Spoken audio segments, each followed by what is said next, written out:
Hi, my name is Pamela Coons, Associate Professor of Medicine in the Division of Oncology at Yale School of Medicine and Yale Cancer Center. I'm excited to announce ASCO's new open access journal, JCO Oncology Advances. As the inaugural editor-in-chief, I hope to support JCO Oncology Advances to become the premier platform to bridge the gap between accessible scientific research and clinical care. Stay tuned for more information, including new article types, at ascopubs.org/JCO Oncology Advances. We look forward to seeing your submissions in spring of 2024.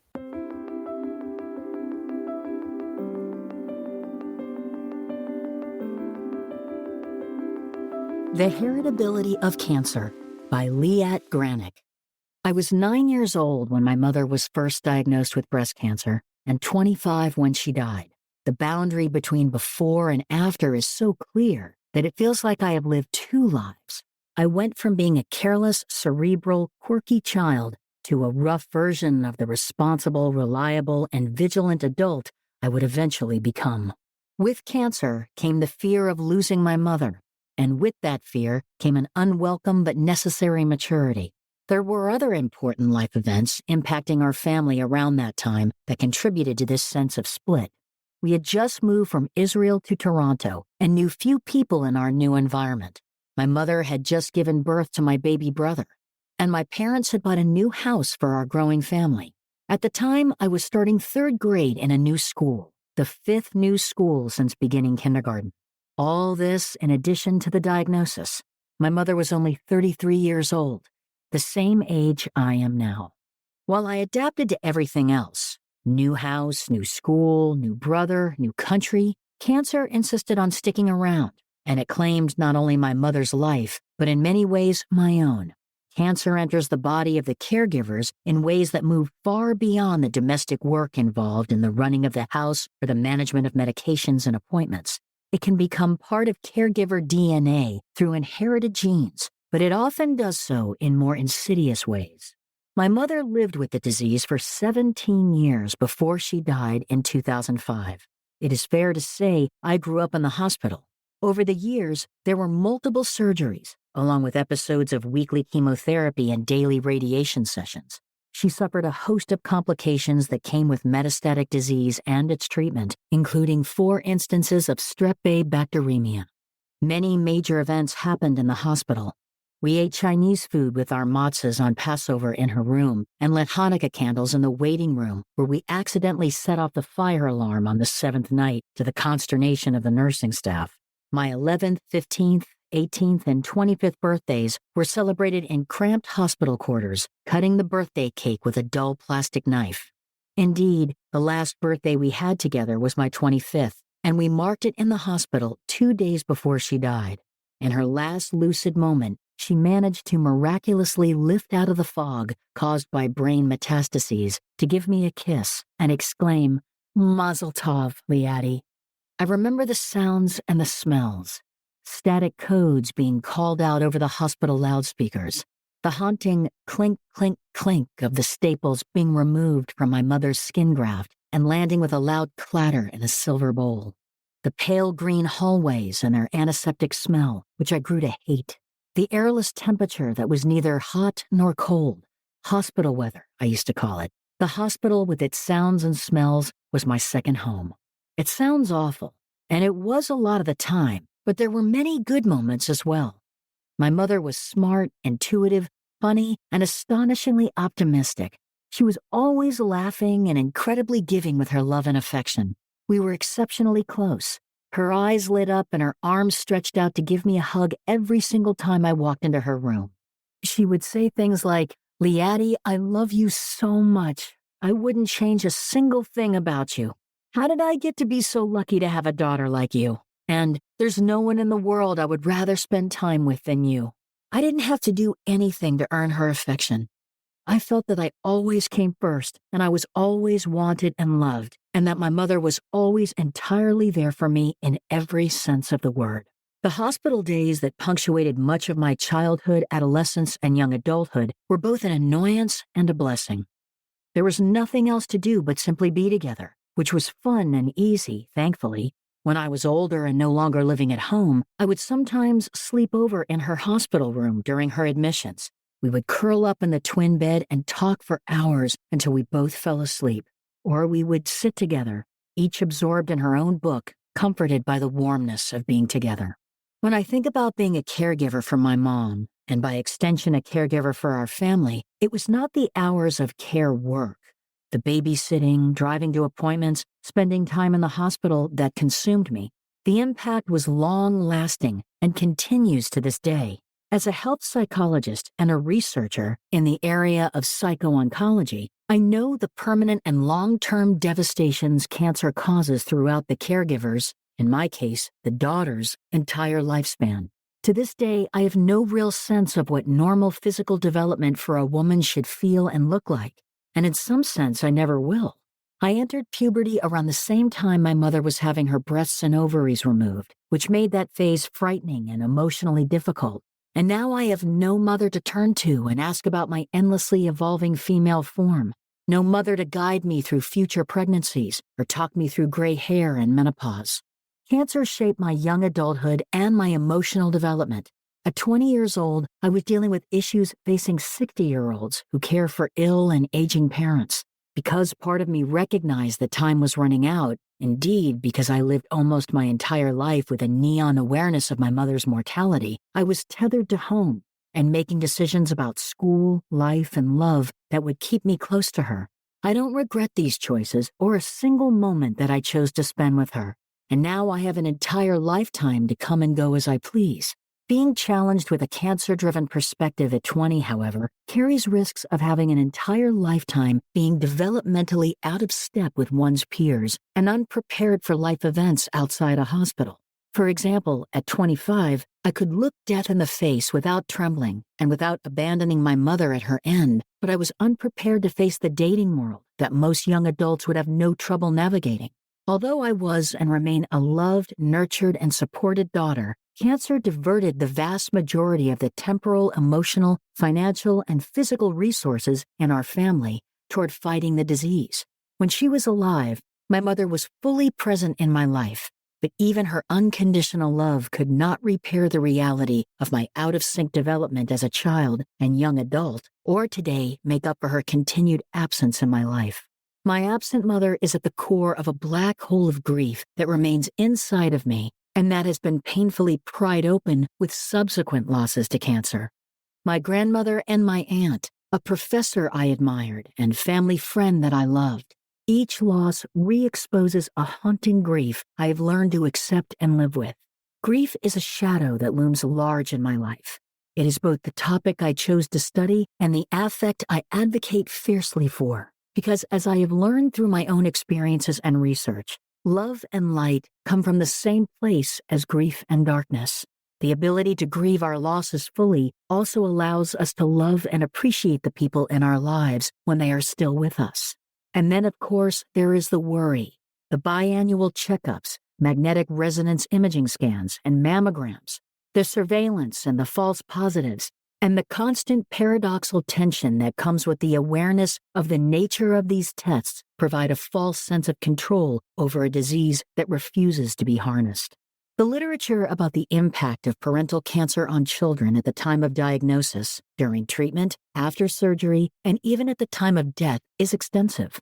But few of these studies acknowledge how much this disease alters the life course of the child well after the parent has recovered or has died. Being a caregiver for a patient with cancer consumed much of my childhood, adolescence, and young adulthood. When my mother was alive, and charted the course for my future as a health psychologist working in the field of psycho-oncology.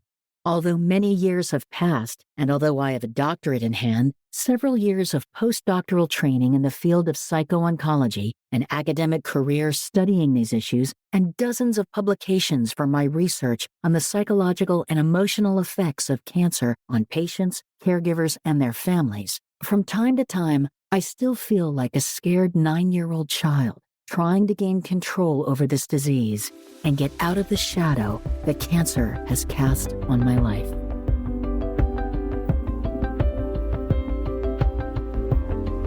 Hello and welcome to JCO's Cancer Stories, the Art of Oncology, which features essays and personal reflections from authors exploring their experience in the field of oncology.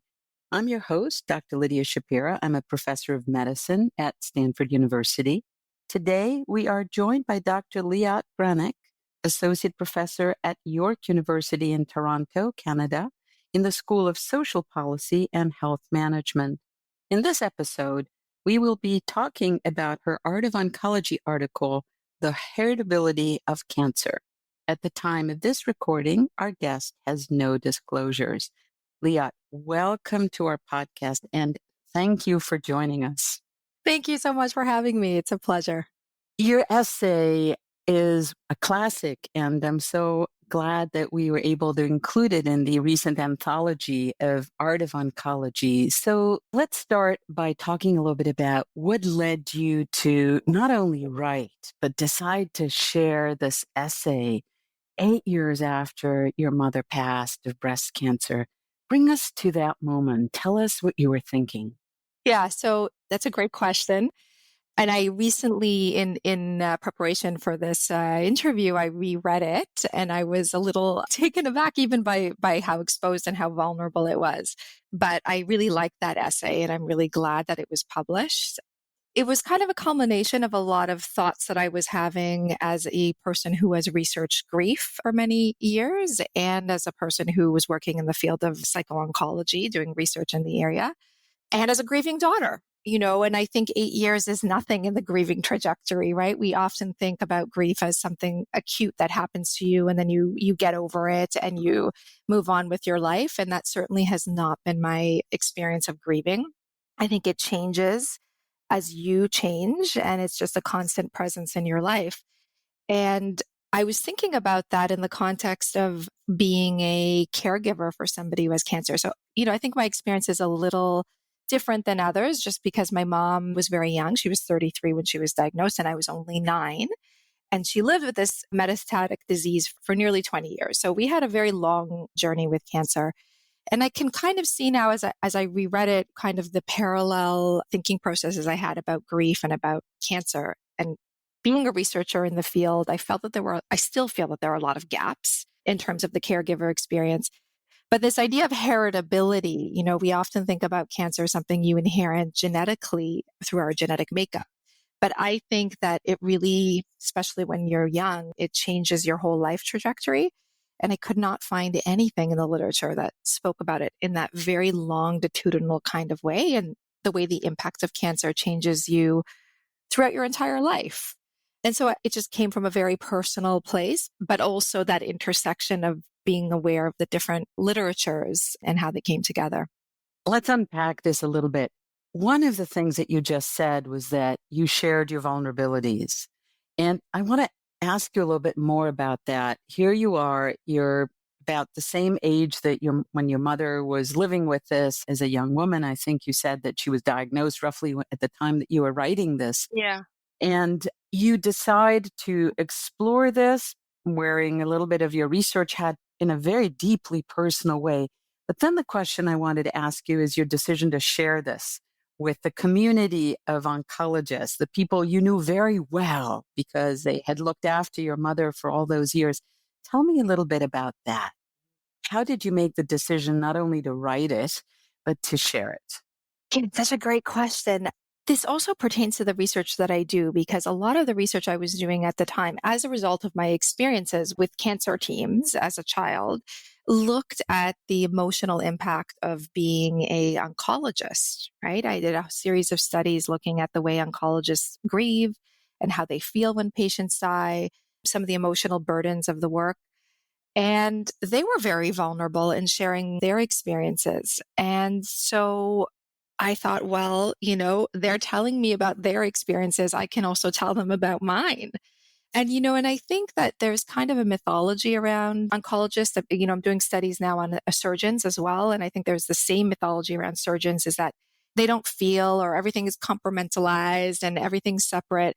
But from my research, I knew that that wasn't the case. And I felt that although oncologists and oncology teams, the nurses as well, witness patient suffering and family suffering, that there was nothing in the literature that kind of brought it home in this very visceral way. I don't think it would have been a surprise for any oncologist reading it, because when you follow families or when you follow parents, you see the children, right? You often see the children coming in. And so there was something about this intersection of their vulnerability and my vulnerability, enriching the experience of what it means to be a patient and what does it mean to be a healthcare provider, which is not something that's often discussed in medicine at all. So to your point, I think that telling the story was a beautiful sort of vehicle for opening up the topic. You were doing it through your research, but telling a story can often start a conversation in a very different way. That's what we try to do also in selecting these essays for Art of Oncology, to bring a story that's deeply personal, that reflects one's lived experience, but opens up a topic that is otherwise perhaps not talked about as much as we think it should. So let me go back and ask, what was the impact of telling the story on your research? I just want to add something about what you just said about stories. The very first paper that I published on oncologist experiences of grief, I wrote an op-ed for the New York Times about that research. And it was very story based. It was very much telling a story. And I was telling my own story as well as a story about the research. And the response to that op-ed was so profound and so much more powerful than any paper I had ever published, right? Got thousands of emails from people around the world, oncologists and healthcare providers around the world, just saying how touched and how moved they were by that op-ed. And that is the power of the story that you're talking about right now, that we're vying for these peer-reviewed articles all the time, but actually the impact of just telling a story is so much more meaningful and visceral for the reader than, just outlining the research findings. And it sounds like just receiving all of those emails after your op-ed was probably very validating. We can get rejected when we apply for grants, but people were telling you what you're onto is really significant. Yeah. And I think that validating in the sense that what I felt was that, exactly the words you just used, that it was a conversation that was not being had to the detriment of all. And so it validated that feeling of, this is something that's really important for us to be talking about in oncology.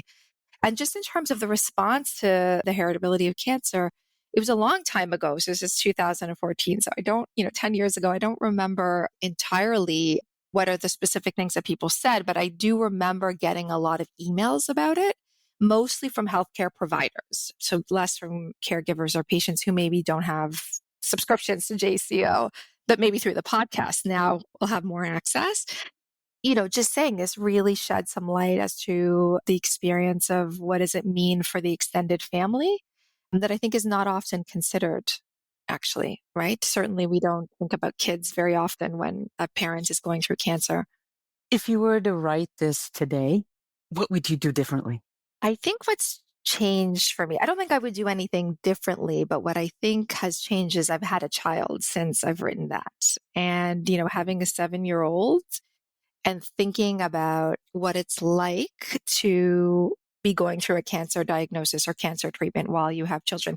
That piece was very centered on me and my experiences. And now, I have even another layer of empathy and compassion for my mom who had a newborn at the time. And I can just not imagine anything more stressful. I mean, it's going to make me cry even now just thinking about it. Just scary to have such a life-threatening diagnosis when you're a parent.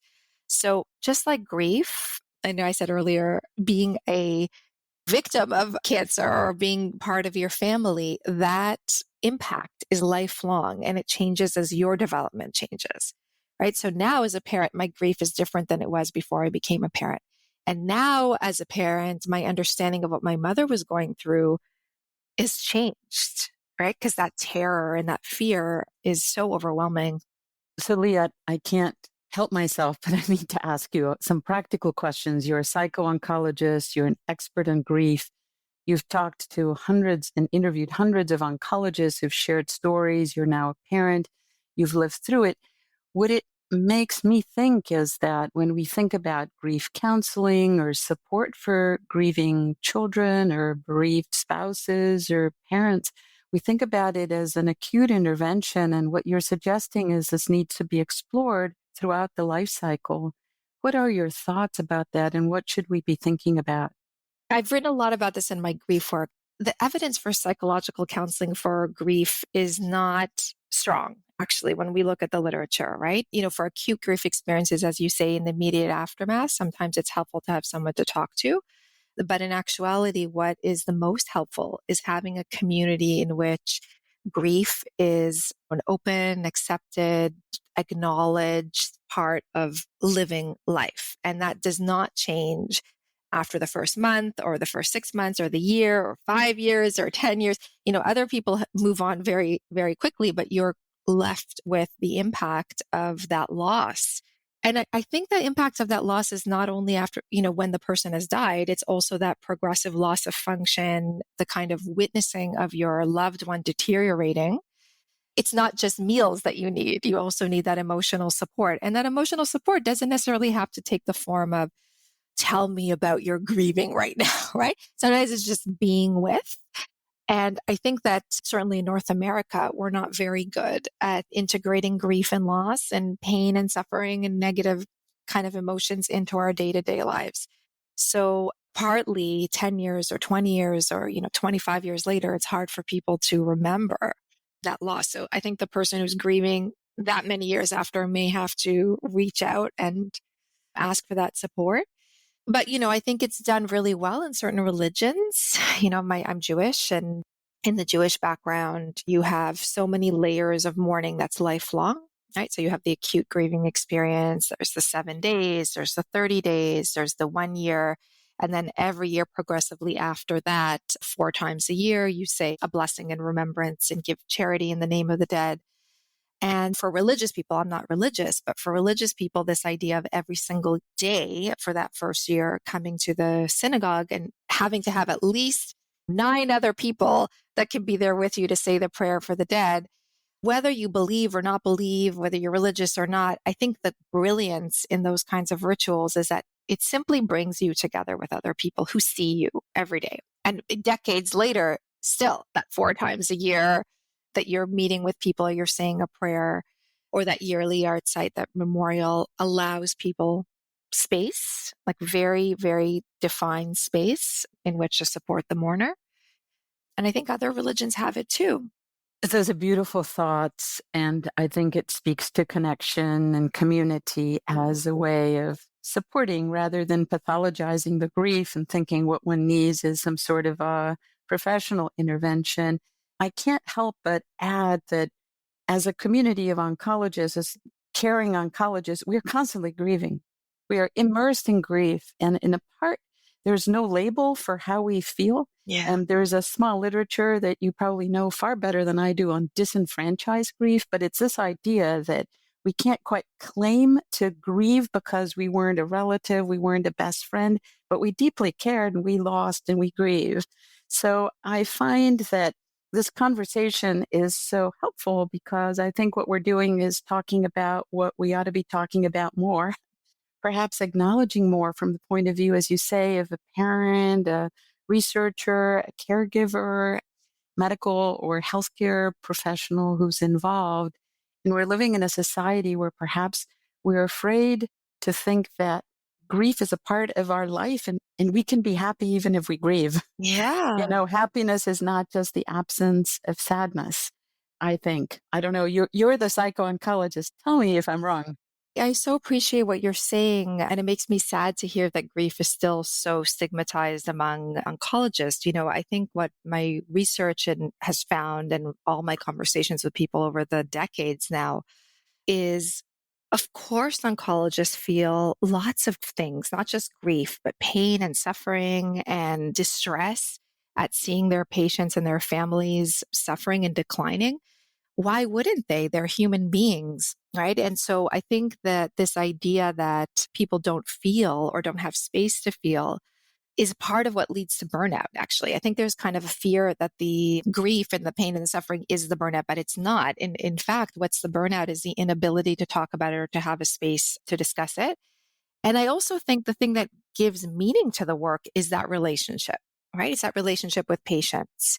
And by the way, I'm finding that with the surgeons as well, right? So the surgeons are even more kind of disconnected in terms of emotions. We kind of assume that they feel nothing, right? That they're so disconnected. By the way, I just have to say, the surgeons say, I can't believe the oncologists do that job. It's like they find it really hard to believe that oncologists can do that. They're like, we could never do that job. And the oncologists say that about the surgeons too, right? So I think it's very interesting how different medical groups look at each other. But there's this kind of sense that's very unique about the grieving experience of healthcare providers is that they feel a lot of guilt and a lot of self-doubt and self-criticism when patients die, even though they know consciously that there's nothing that they could have done, that it's just the disease taking over. That lack of control and that sense of having failed a patient is so strong. That is a very unique grieving experience for providers who feel responsible for the care of their patients. The fact that there's no training or no education or no space to talk about that is just appalling to me as a psychologist, right? Because I just think you learn how to do everything else. There's so much training on communicating bad news, on dealing with patient anger, on dealing with patient emotions and how to respond, but nothing on how do you deal with your own emotions in response to this. For years, just about communication training. One of the things we find in the literature is that even when you provide communication training to oncologists, for example, about how to discuss end of life, often those skills are not sufficient to be able to have that conversation. And what's missing is the notion that I found in my own research that they don't have this conversation because they feel so uncomfortable with it themselves. And so until we have some self-reflective practice for healthcare providers, all the skills training in the world is not going to help because it's about your own emotional resistance. Well, this has been a phenomenal conversation, and I hope that people will look at some of the beautiful research that you've done in this field. Thank you so much for having shared your own experience, for the work that you do, and for participating in today's podcast. Thank you so much. I really enjoyed it. So until next time, thank you for listening to JCO's Cancer Stories, the Art of Oncology. Don't forget to give us a rating or review and be sure to subscribe so you never miss an episode. You can find all of the ASCO shows at asco.org/podcasts. The purpose of this podcast is to educate and to inform. This is not a substitute for professional medical care and is not intended for use in the diagnosis or treatment of individual conditions. Guests on this podcast express their own opinions, experience, and conclusions. Guest statements on the podcast do not express the opinions of ASCO. The mention of any product, service, organization, activity, or therapy should not be construed as an ASCO endorsement.